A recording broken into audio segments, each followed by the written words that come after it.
So this is our second devotional on Jeremiah 29:11, and it says again, "For I know the plans I have for you, declares the Lord.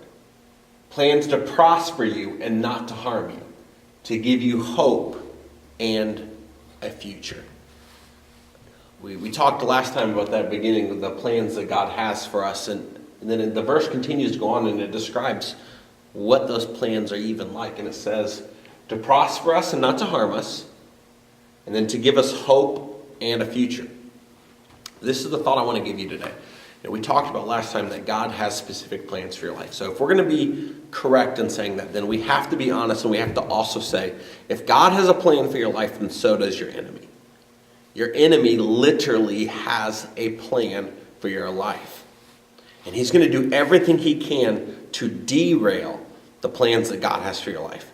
He's going to use pain. He's going to use circumstances. He's going to use moments of doubt. He's going to use your sin. He's going to use your past. And he's going to try to heap shame upon you. And he's going to do all of this simply because he is doing his best to make all those situations and those things scream louder and seem more trustworthy than the voice of God and the truth we find in Scripture.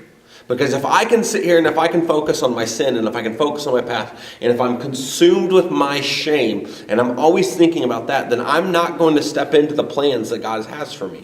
Instead of reaching out to other people, I'm going to be totally consumed with myself out of guilt and anger and frustration. See, the enemy, his greatest desire is to get you so focused on your brokenness, on your circumstances, or on the wrong that has happened to you or is happening to you, that you miss out on what God is calling you to do even here and now. But the truth is this, and this is what I love about Scripture. God's plans here to prosper you, not to harm you, to give you a hope and a future.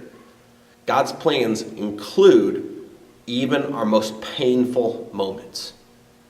God is the God who can turn beauty from tragedy. He's the God who can take ashes and turn it into beauty. It's the God who he steps into our sin and our shame, and through the means of mercy, love, and grace, he can take those moments that we felt like were the worst moments in our life and our biggest mistakes, and he can weave it into this beautiful painting of his grace and his love and a message of how God is so good to the world. He can turn, again, beauty from the greatest tragedy. God's plans for you. He's not scared of your sin. He's not scared of your past. He's not scared of your brokenness. So today, the challenge that I have for you is this. As we're reading this verse and we're thinking through, give God the areas of your life where it feels like it just doesn't make sense.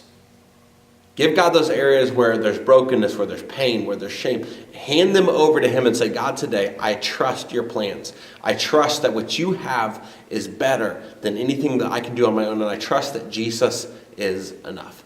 Take care. Hope you guys have an absolutely incredible, great day today.